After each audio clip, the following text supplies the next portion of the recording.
아주 멀고 먼 옛날, 화산과 함께 태어나 육지에서 바다로 떨어져 나간 섬이 있었습니다. 이 이야기는 그 섬에서 수천 년을 함께했던 돌과 사람에 대한 이야기입니다.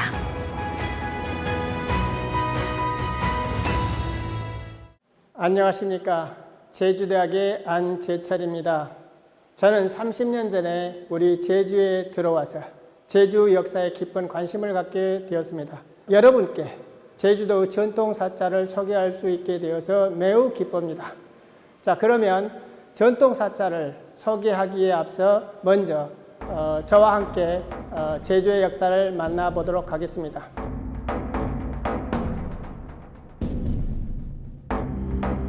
아주 오랜 옛날, 탐나의 명산 한라의 신령한 힘으로 양을라, 고을라, 부을라 세 시민이 솟아났습니다.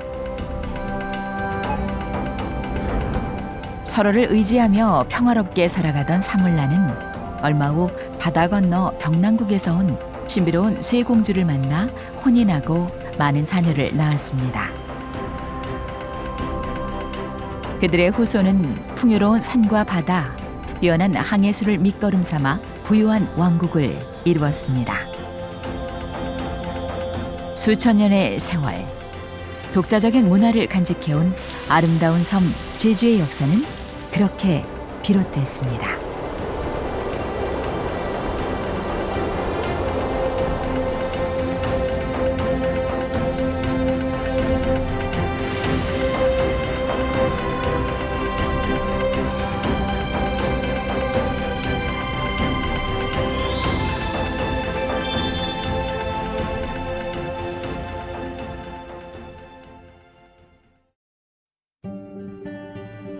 천혜의 자연으로 유네스코 3관왕에 오른 제주도.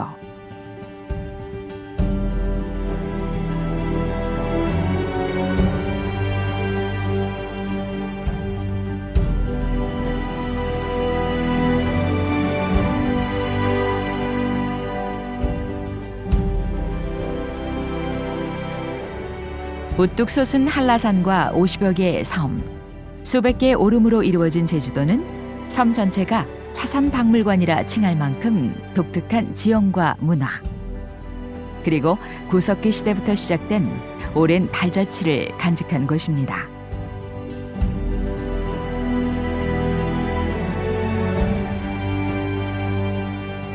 중국과 한국, 일본을 연결하는 해상 교역로에 위치해 예부터 삼국 교류의 중심지로서 탐나국이라고 하는 고대 왕국을 건설하고 활발한 해상 활동을 펼치기도 했습니다.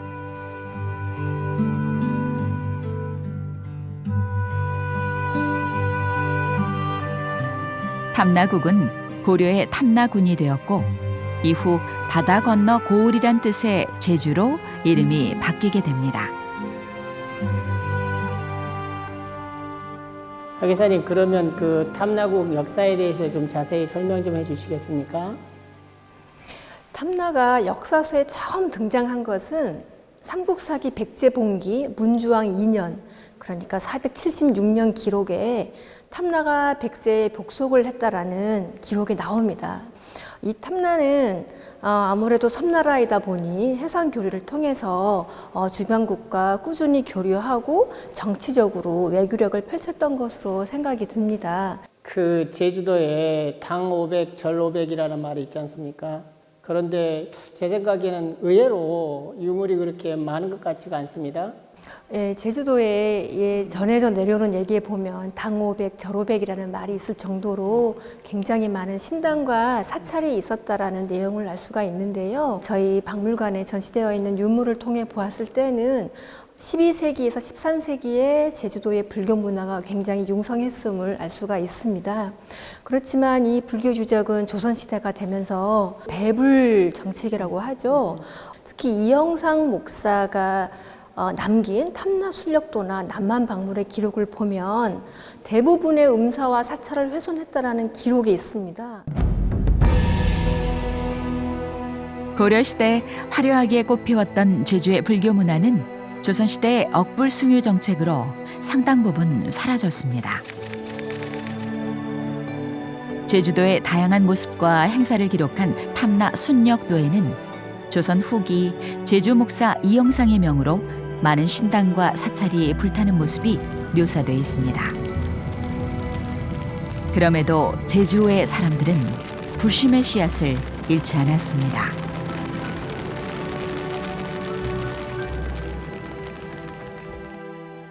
제주도만의 특색을 가지고 있던 제주 불교는 조선시대에 이르러서 거의 사라지다시피 하다 근대에 이르러서야 비로소 중흥하게 되었습니다. 자, 그러면 저와 함께 아름다운 제주도의 전통 사찰을 만나보시죠.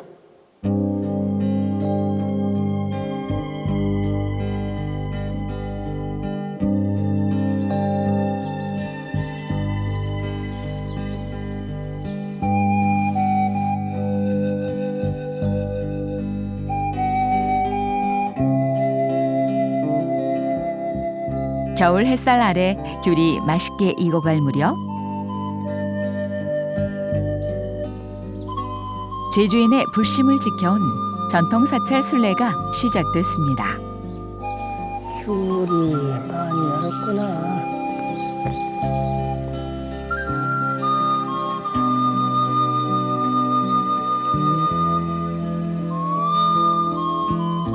제주도 전역을 발로 뛰며 불교를 전법하고 있는 대한불교 청년회 제주지구의 김보성 회장은 안재철 교수와 함께 순례를 이끌어갈 순례의 도반입니다.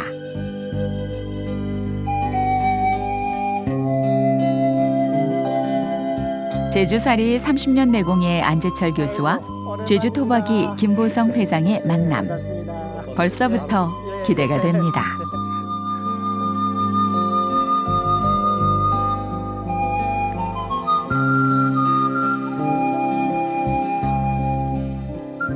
오늘부터 제주도의 전통 사찰을 같이 순례하게 됐습니다. 참 반갑습니다. 예, 이렇게 전통 사찰을 알리게 돼서 네. 저도 제주 불자의 한 사람으로서 무척 기쁘게 생각하고 있습니다. 그렇습니까? 예, 또 저도 사실은 그런 생각입니다. 예, 우리 저 교수님을 모시고 제가 많이 배우는 시간 갖도록 아이고, 무슨 하겠습니다. 말씀을 해요. 예. 아무튼 반갑습니다. 예, 교수님 반갑습니다. 자, 가보시죠. 네.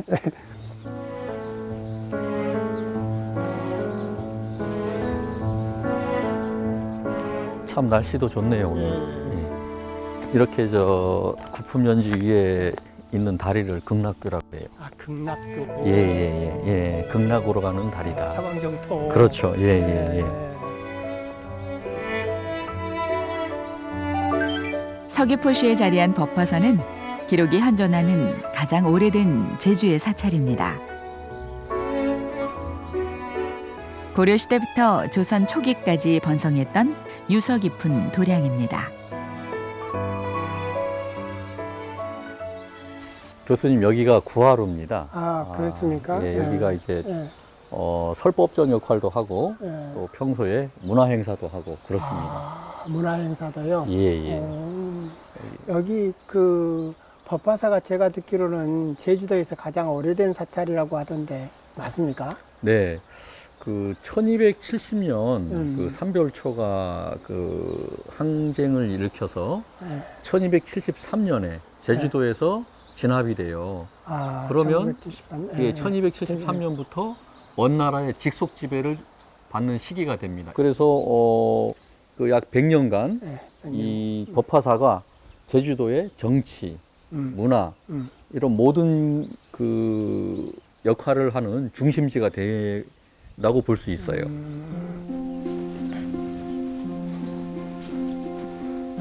대웅전. 예, 예, 참 좋네요. 예, 좋습니다.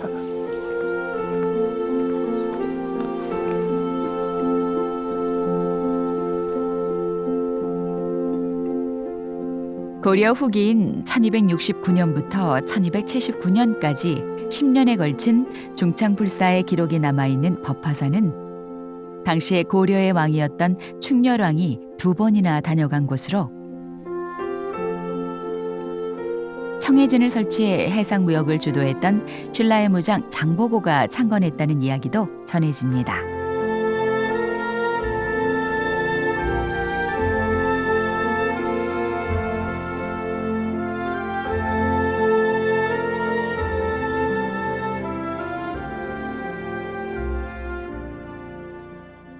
이런 유서 깊은 고찰에 예. 예, 이제 그 주련의 전문가이신 이제 교수님께서 오셨는데 예. 또 저희에게도 요 주련에 대해서 예. 좀 설명을 해주시면 예. 제가 또 공부를 하도록 하겠습니다. 제가 이번에 뭐 맡은 역할도 사실은 주련 설명하려고 네네네. 오기는 왔는데 주련이라는 것은 이게 이 주자가 기둥주자입니다. 그렇죠, 예. 그다음에 연자는 그 이었다, 이었다. 잇따르다라는 거죠. 그러니까 기둥에 이렇게 잇따라서 걸어놓은 것을 우리는 주련이라고 하죠. 여기 지금 있는 그 주련을 한번 내용을 한번 보실까요? 네네. 보면 네.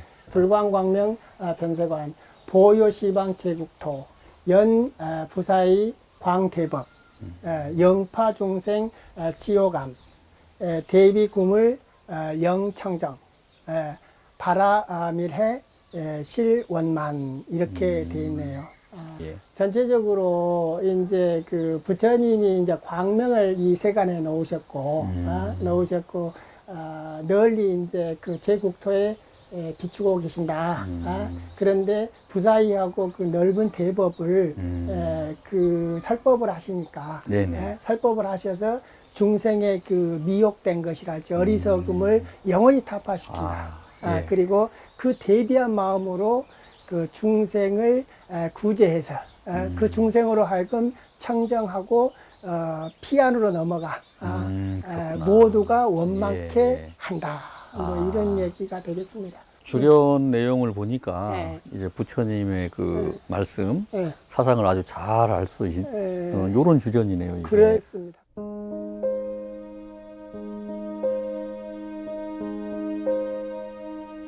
조선 초기까지 노비를 280명이나 두었을 정도로 당당한 위상을 이어가던 법화사는 조선 후기에 폐사되었다가 일제 강점기 때 중창됩니다. 하지만 불과 몇십 년 만에 제주 4.3으로 인해 다시 한번 폐허가 됐습니다. 당시 스님과 불자들이 부처님만 겨우 피신시켰다고 하니 급박했던 상황이 그려집니다.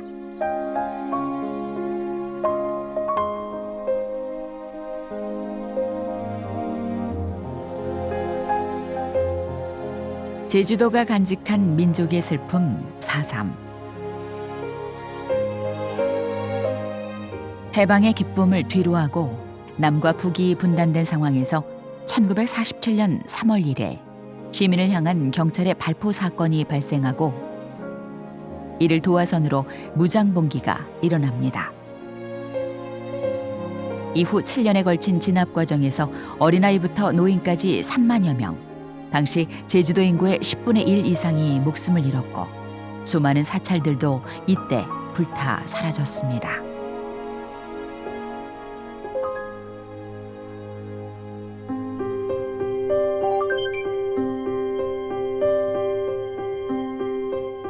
제주시에 자리한 월정사도 4.3의 아픔이 서린 도량입니다. 1934년 관음사의 말사로 창건된 월정사는 제주도 최초의 선원이 있던 곳이라고 합니다.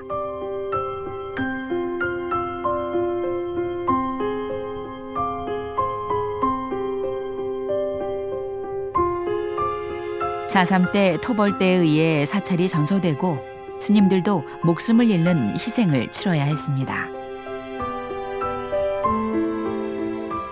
1970년대에 이르러서야 대웅전과 요사체가 새로 지어졌고 조선 후기에 조성된 흙으로 빚은 독특한 양식의 부처님과 고려 말에서 조선 초기에 조성된 아름다운 목조 보살님이 중생의 마음을 어루만져주고 계십니다.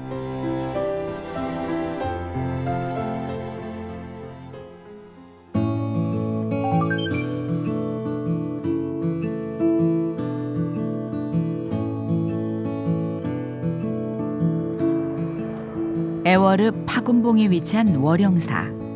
이곳은 제주 4.3과 함께 또 다른 제주의 애환이 서린 곳입니다.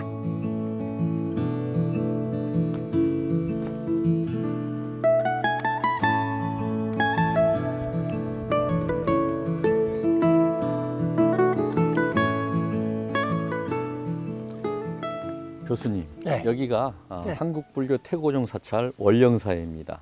이 일대가 여기서 바로 한 직선거리를 한 200m 가면 부처물교라고 다리가 있고 예. 부처물이라고 또 샘물이 솟아나오는 데가 있어요. 예. 그래서 여기는 불령과 굉장히 깊은 연관이 있다 이렇게 말씀을 드릴 수 있고 지금도 그 물이 나오고 그래서 한문으로 이 동네를 불수동이라 그래요. 불수동. 그 인연으로 1936년 완주 이봉사의 제주 포교당으로 창건이 됐어요.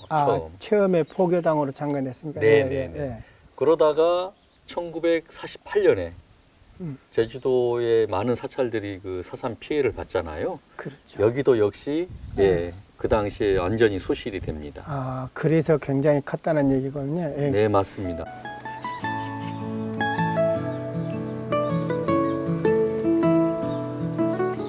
지금 오른쪽에 보시는 저 법당이 아주 제주도식 돌담집 법당입니다. 아주 특색 있죠. 다른 지역에서는 보기 어려운 법당입니다. 제주도에서만 만날 수 있는 독특한 양식의 월영사 법당. 예전엔 이곳이 대웅전이었다고 하는데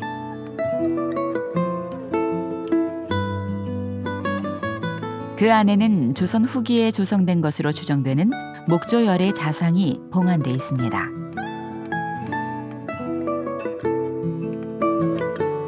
섬세하게 표현된 부처님의 선 모습과 옷주름, 온화한 미소까지 저절로 마음이 편안해지는 불상입니다.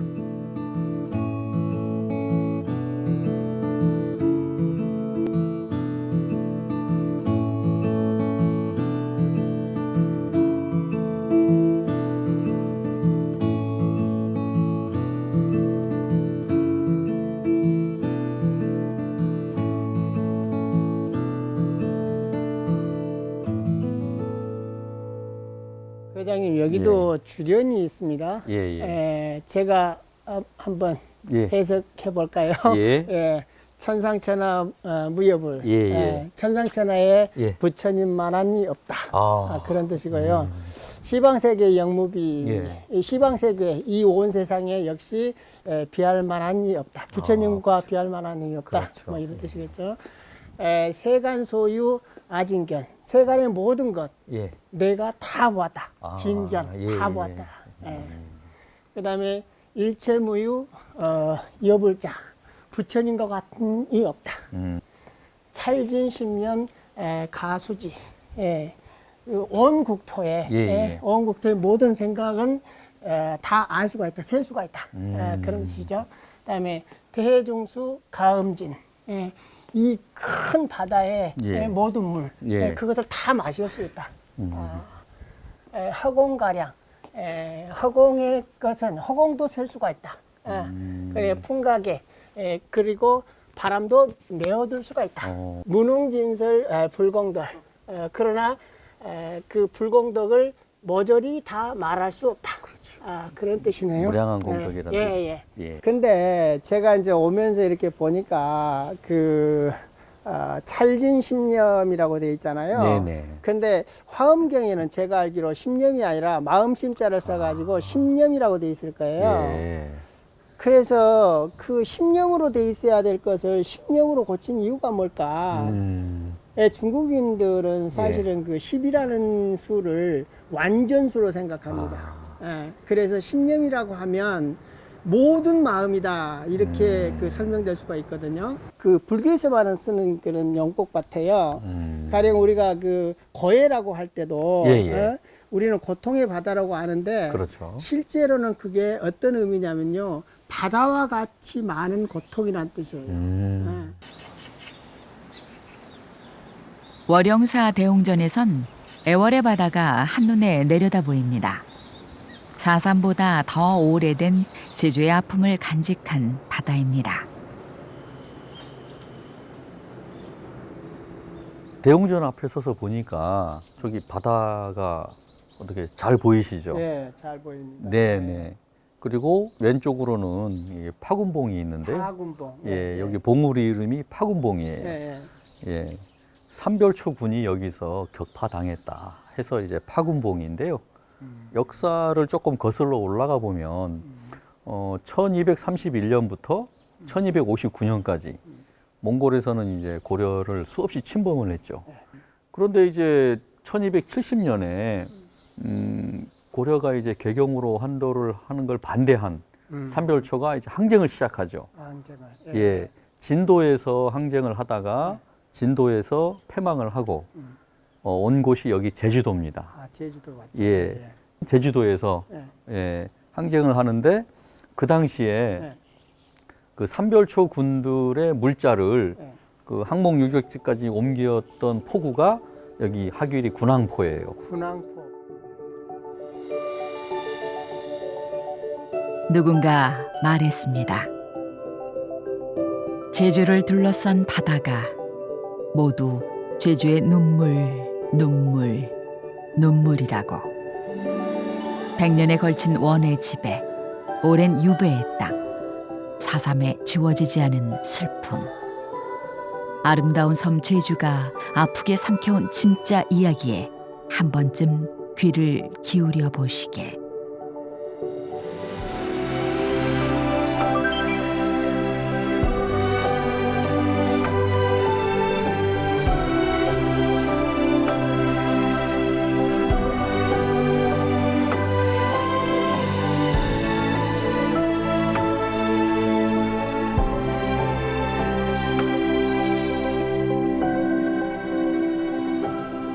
관음사에 왔습니다. 예, 여기가 예. 대한불교조계종 제23교구 본사예요. 아, 예, 그리고 제주도 불자들의 마음의 고향이라고 할 수 있습니다. 마음의 고향이요? 네네네. 저도 여기 가끔가다 오거든요. 예. 근데 어쩐지 마음이 좀 편하다라는 생각이 좀 듭니다. 예, 예.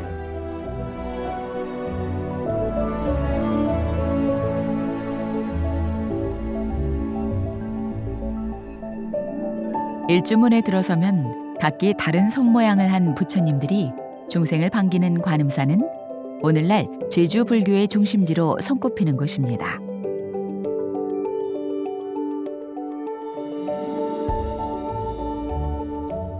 이곳 또한 한라산 중턱에 자리한 군사적 요충지여서 4.3의 피해가 무척 컸습니다.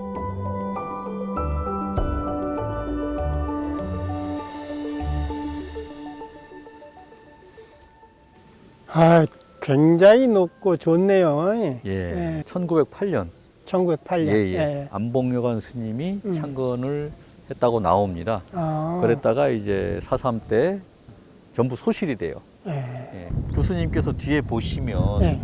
여기가 아미봉인데요. 아미봉 정상에서 보면 시내가 다 보입니다. 예. 대표적으로 1948년 11월부터 1949년 2월까지 예, 그 당시 가장 격렬한 전투들이 벌어졌고 많은 사상자가 났고 48년에서 49년. 그런데 그 당시에 그 방화를 했을 때 예, 예, 예. 대웅전에 모셔져 있던 부처님이 예. 예, 스스로 폭발을 했다고 해요. 아, 그냥 이적을 보이신 거죠. 그리고 그 당시에 주지 스님이 오이와 스님이신데요. 예, 예, 예. 그렇게 그 군인들이 총 쏘고 그래도 뒤도 한번 안 돌아보고 예, 부처님께 연부를 했다고 하네요. 아, 대단하시네요. 예. 그런데 그 스님도 예, 죄가 없음에도 마차에서 고문을 당하고 다음 해에 그 고문 후유증으로 돌아가셨어요. 참 아픔이 서려 있는 곳입니다. 격동의 현대사 속에 죄 없이 목숨을 잃은 수많은 사람들.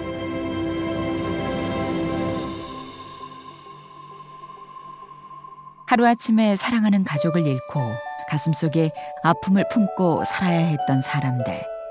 모두를 위한 기도를 올립니다.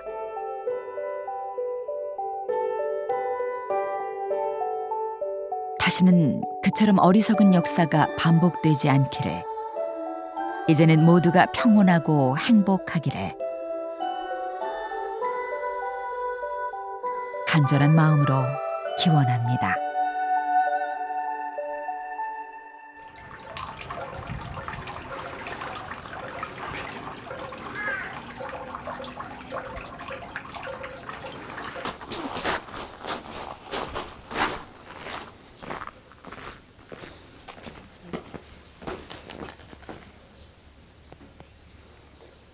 아까 이게 들어오다 보니까 지붕이 좀 특이한 것 같은데. 관음사 지붕은 황금색이에요. 그 금색은 예, 부처님 색을 뜻하기도 합니다. 예. 관음사도 예. 예, 주련이 예. 이렇게 있는데 교수님께서 이 주련에 대해서 좀 설명을 좀 오늘도 해주시겠어요? 예. 그렇게 하겠습니다.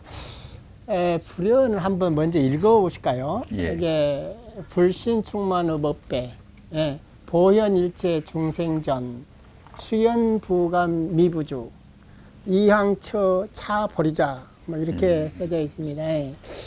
저 불신이라는 것은 법신을 이야기한다 그러면 그 당체가 온 우주에, 온 법계에 이제 충만해 있는데, 그렇지만은 항상 두루해서 여기에 나타나 계신 것 같지만 항상 그 보리자에, 깨달음의 자리인 보리자에 앉아 계신다. 뭐 이런 주련이 되겠습니다. 참 좋은 이야기 같습니다.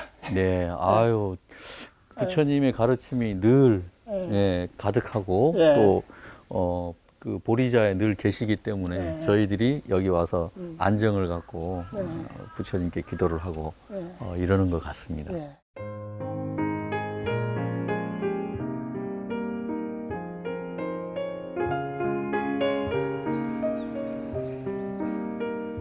관음사가 중요한 이유 중 하나는 제주 불교의 중흥조로 추앙받는 안복여관 스님의 수행처이기 때문입니다. 안복여관 스님은 조선시대 이후 명맥이 끊어진 제주의 불교를 다시 일으켜 세운 분입니다. 제주의 많은 사찰들이 안복여관 스님의 무한한 원력으로 중창됐습니다. 복려관 스님은 많이 들어보셨죠? 예. 그만큼 유명하신 분인데요. 그렇죠. 제주 불교 중흥을 이끌으신 분이세요. 1907년에 전남 대흥사로 출가를 위해서 가십니다. 아, 대흥사로요? 예. 그리고 그 이듬해 1908년 1월에 제주도를 내려와서 다시 해월굴에서 기도 정진하시면서 예, 그 해에 여기 관음사를 창건하게 되고. 아, 창건을 그때 하셨다. 예. 해월당 복려관 스님이 빠지면 우리 제주 불교를 이야기할 수가 없죠. 아유, 그렇죠. 예. 근현대사에 가장 그 제주 불교를 위해 힘쓰신 분이 예, 우리 안복여관 스님이시죠. 아, 그러시죠. 예. 참 대단하신 분입니다. 네. 아, 그 여성의 몸으로 예. 그 당시에 지원도 없이 예.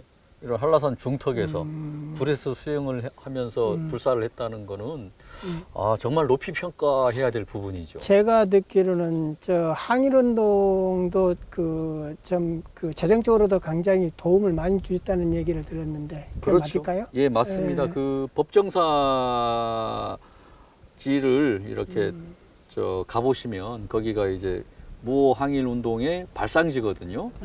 그 안복여관 스님의 그 원력이 예. 지금의 제주 불교를 있게 한 원동력입니다. 그렇게.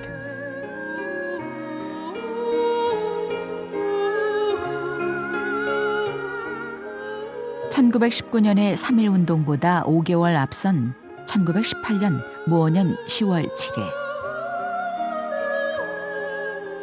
제주도에서 일어난 무오 법정사 항일 운동은 법정사를 창건한 안복여관 스님의 항일 의지와 지원을 바탕으로 김연일, 방동화 스님이 중심이 되어 법정사 신도와 선도교도, 제주도민 400여 명이 조직적으로 일본에 항거한 제주도 내 최초, 최대의 독립운동입니다.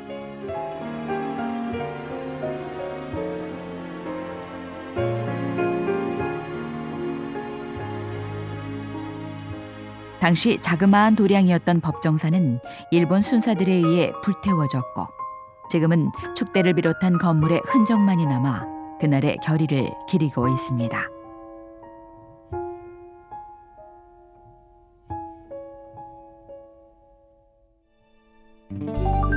제주시 아파트와 주택에 둘러싸인 보덕사 또한 안복여관 스님이 창건한 사찰입니다. 도심 한복판에 있으면서도 고즈넉하고 정갈한 도량으로 불자들의 발걸음이 끊이지 않는 곳입니다.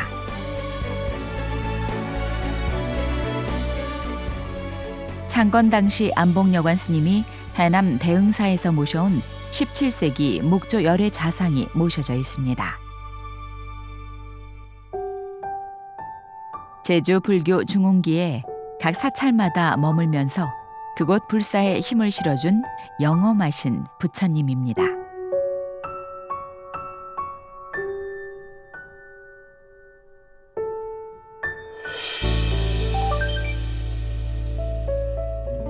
차귀도를 바라보는 바닷가. 고산리에 자리한 월성사도 안복여관 스님이 전법의 의지로 세운 사찰입니다. 한라산에 관음사가 창건되자 고산리 불자들은 먼 길을 걷고 걸어서 부처님을 참배했다고 합니다. 그런데 그 길이 너무 험난해 어려움이 많았고 이 모습을 안타깝게 여긴 스님들이 힘을 모아 북제죽은 서부 지역의 포교당으로 월성사를 창건한 것입니다. 그리고 오늘날까지 고산리 불자들의 귀의처가 되어왔습니다.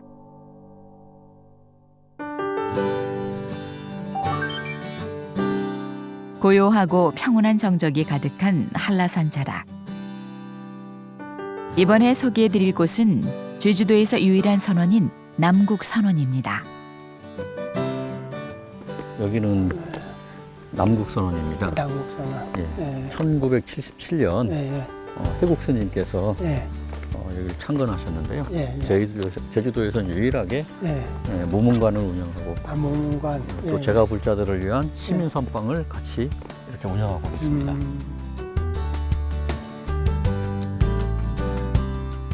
성가에선 예로부터 부처를 만나면 부처를 죽이고 조사를 만나면 조사를 죽이라는 말이 있습니다. 누구에게도 의지하지 않는 투철한 수행 정신으로 목숨을 건 용맹 정진을 이어가는 곳이 바로 선원입니다.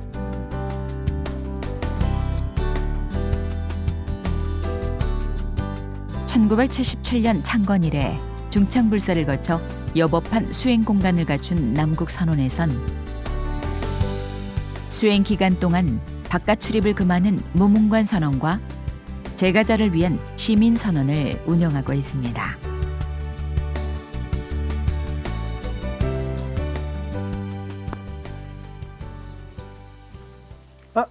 여기서 멈춰야 되겠네요. 여기는 그 스님들 참선 공간, 무문관, 아까 말씀하신 그 무문관이잖아요. 그 무문관은 그 한자풀이를 그냥 하자면 문이 없는 관문이라는 뜻이잖아요. 근데 저는 그 평소에 그 이런저런 사람들이 무문관에 대해서 얘기를 많이 하는데 그래서 그러는지는 모르지만 이 문이 없다. 그러니까 출입하는 문이 없다. 이렇게들 생각을 하는 것 같아요.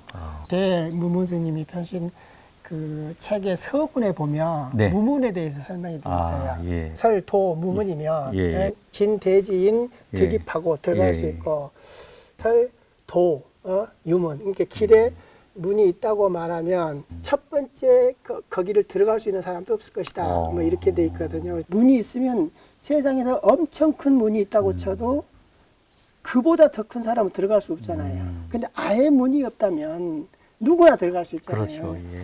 그래서 저는 그 무문관 서문에 의하면 예. 그렇게 인식을 해야 되는데 문이 없다고 하면 이게 벽이 딱 가로막혀서 들어갈 수 없다. 이렇게들 생각하는 것 같아요.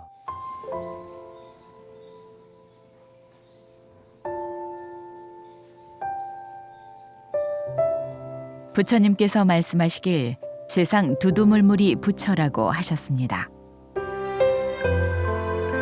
한 생각 돌리면 그 자리가 정각의 자리요. 한 마음 돌리면 그 자리에 정토가 펼쳐진다 하였으니 그것이 무문관의 진정한 의미겠지요.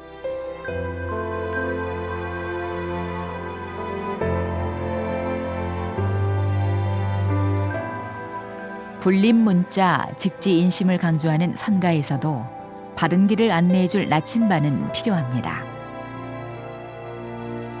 남국선원엔 수행에 지침이 되는 귀중한 불교 전적들이 보관되어 있습니다. 모두가 임진왜란 이전에 발간된 희귀한 목판본들로 스님들과 불자들에게 친숙한 불서들입니다.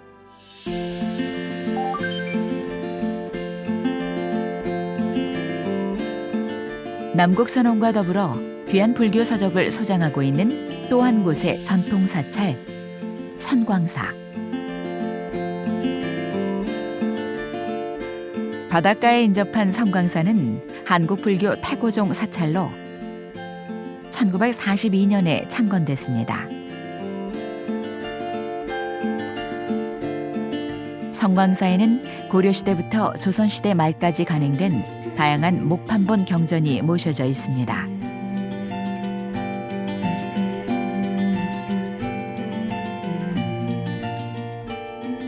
(1980년) 경남 지리산 영원사에서 이혼해온 귀중한 경전들로 서지학과 언어학, 국문학 연구에 중요한 자료가 되고 있습니다.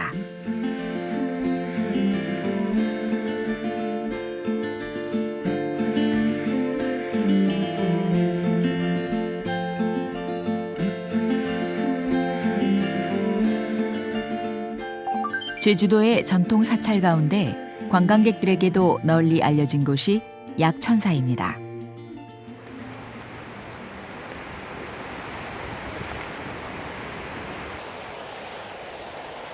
물이 굉장히 맑습니다. 예, 이게 도약샘이에요.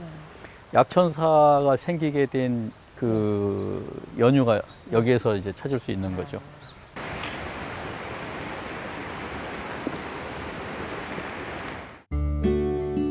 약천사의 기원은 작은 샘물에서 비롯됐습니다. 옛날 김평곤이란 유학자가 몸이 아팠는데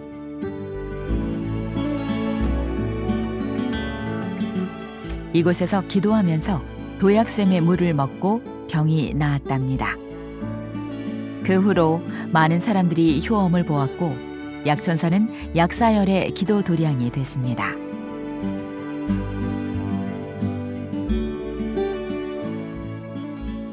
해인 스님께서 원력을 세우셔서 대작불사를 시작하셨는데요.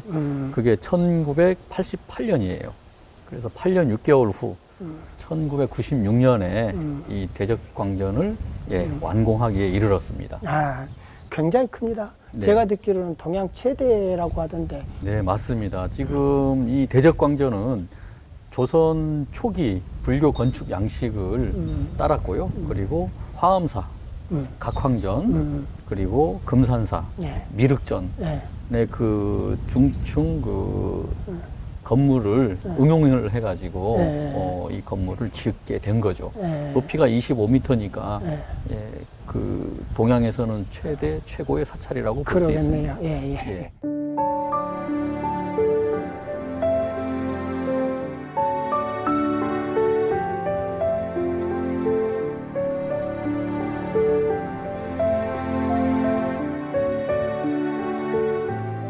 김 회장님, 밖에서 보기도 굉장히 웅장해 보였는데 안에 네. 들어오니까 실감이 납니다. 지금 약천사 대적광전에 모셔져 있는 부처님은요, 진리, 우주의 그 진리를 법신으로 표현한 비로자나 부처님을 중앙에 모시고 있습니다. 비로자나 부처님 손 모양을 보시면 네. 왼손을 오른손으로 감쌌죠. 저거는 이제 직원인인데요. 네. 중생을 부처님의 자비로서 감싼다는 그런 네, 의미고요. 그리고 오른쪽에 보시면 아미타 부처님이에요. 네. 그리고 왼쪽에는 석가모니 부처님을 모셔서 삼신불이 돼야 되는데 예. 여기 해인 스님의 원력이 예. 약사도량이지 않습니까? 예. 그래서 약사열의 부처님을 모셨어요. 약사열의 부처님을요. 예. 2층과 3층에 오르면 약천사 대적광전의 웅장함을 더욱 가까이서 느낄 수 있습니다.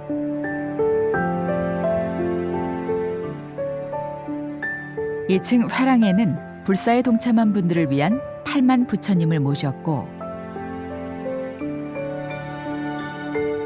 3층에는 한 번 돌리면 경전을 읽는 공덕이 생긴다는 큰 규모의 윤장대가 있어서 불자들의 신심을 굳건하게 이끌어주고 있습니다. 이런 이렇게 큰 그 도량이 오니까 제가 그 생각나는 단어가 있습니다. 예. 선요라는 그 문장이 있는데 그 선요라는 책에 나오는 그 예. 선불장이라는 단어입니다. 예. 시방동 취해하여 이 개개학 무의하나니 차시 선불장이라 그다음에 심공급제 귀하니라 이런 문장이거든요. 아. 시방의 모든 그 중생들이 함께 모여서 개개가 예. 무의법을 공부하니 예. 이곳이 선불장이다. 부처님을 뽑는 장소이다라는 겁니다. 마음이 공해서 급제해서 돌아간다. 그런 문장입니다. 약천사가 선불장이고 예. 이 영엄하니까 예. 이 선불장 도량에서 예. 급제하시는 분이 예. 많이 나타나겠네요. 예. 우리도 그 속에 끼어서 예, 예, 예. 급제했으면 쓰겠습니다. 예, 우리 예. 교수님 덕분에 오늘 예. 너무 많은 것을 알고 저도 아닙니다, 예, 아닙니다. 급제하도록 예. 예, 선불장에서 예. 노력을 하겠습니다.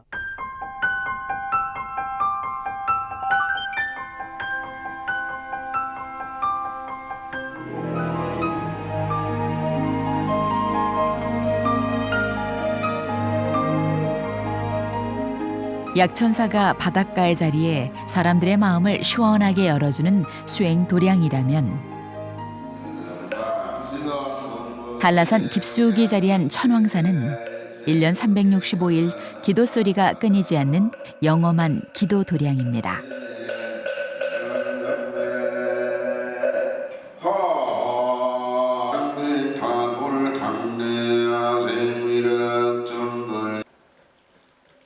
대웅전 뒤로 곱게 울창한 숲이 어우러져 절경을 이루는 천왕산은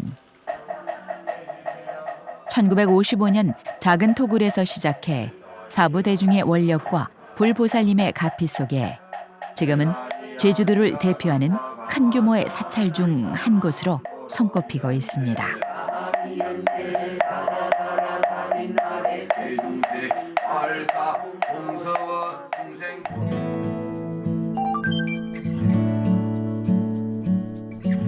관음사 조실 종호 스님이 창건한 죄석사는 언제나 누구에게나 열려있는 기도와 수행의 도량입니다.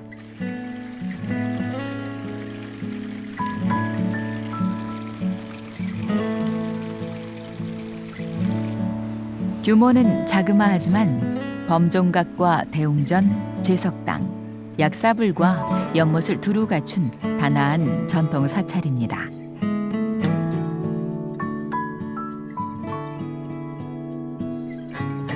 도심 속 정법 도량으로서 부처님 법을 널리 전하고 있습니다.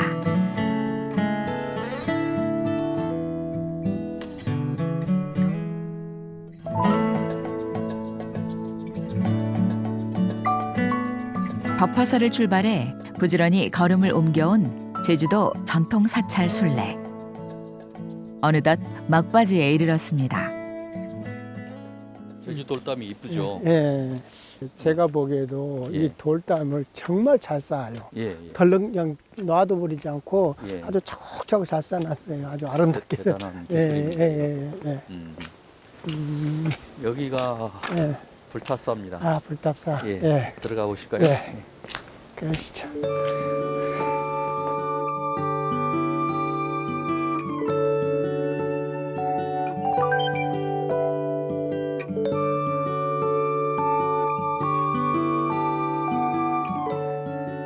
불탑사는 예. 대웅전에 들리기 전에 예. 먼저 가보실 곳이 있습니다. 아, 예, 그럴까요? 그럼 이쪽으로 아, 가실까요? 예, 예, 예. 예.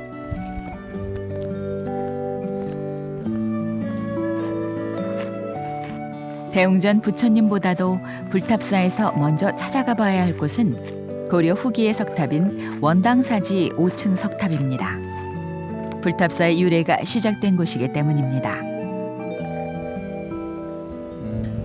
이 석탑의 유래를 보면 이 불탑사의 창건과 맞물려 있습니다. 아, 그렇습니까? 예, 예. 그러니까 13세기 말 기황후라고 고려 시대 여인이 원나라에 공료로 갔던 적이 있었어요. 예.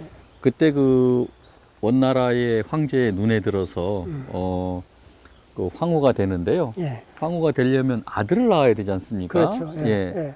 그래서 이제 기황후가 큰 스님에게 네. 여쭤봤어요. 어떻게 하면 아들을 낳을 수 있을 것인가.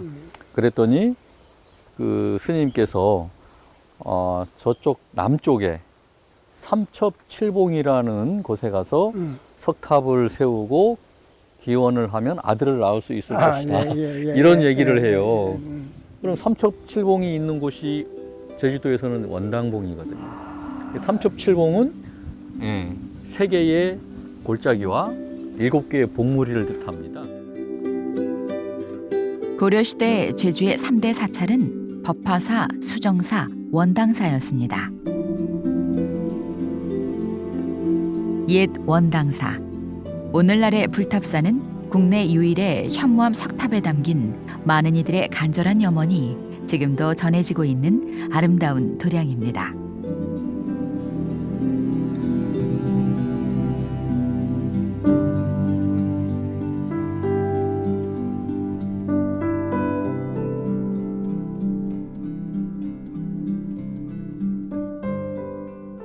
우리 이제 여태까지 이렇게 그 사찰을 돌면서 주련 이야기도 많이 하고 그랬습니다. 예. 네네. 왜 개송이라고 불렀는지 예. 예, 이런 것도 좀 우리가 좀 알 필요는 있다 이렇게 생각이 좀 되는데. 말씀해 주세요. 예. 사실은 개는 개가 아니라 갯다라, 예. 같다라는 그 범어를 음역한 거거든요.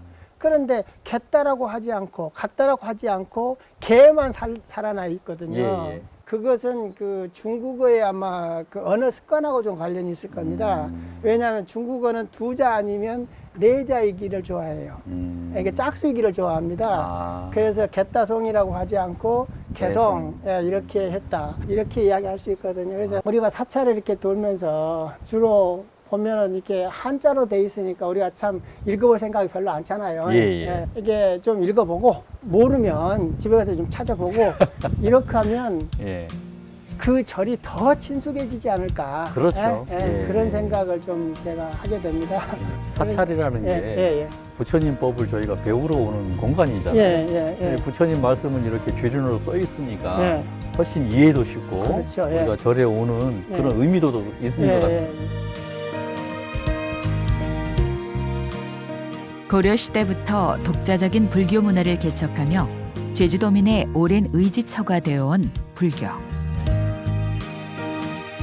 조선시대의 억불 정책으로 또 4.3의 아픈 역사 속에 많은 제주의 사찰이 불타 사라졌지만 불법승 삼보를 향한 사람들의 믿음은 사라지지 않았습니다. 오늘날 제주도를 대표하는 전통 문화로서 불자들뿐만 아니라 일반인들에게도 행복한 힐링의 장이 되고 있습니다.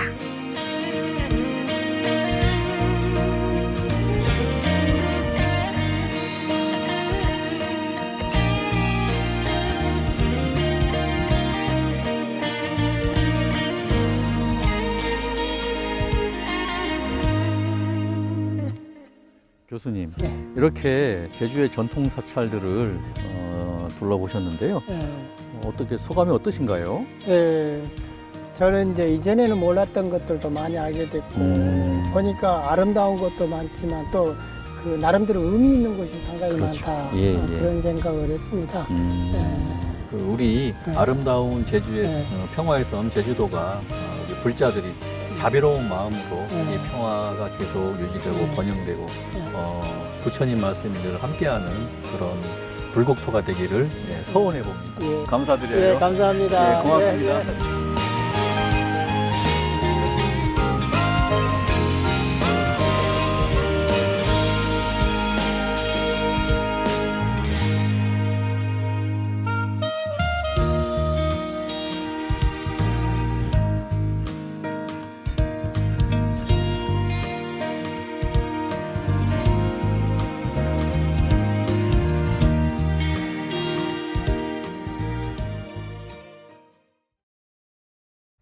Thank you.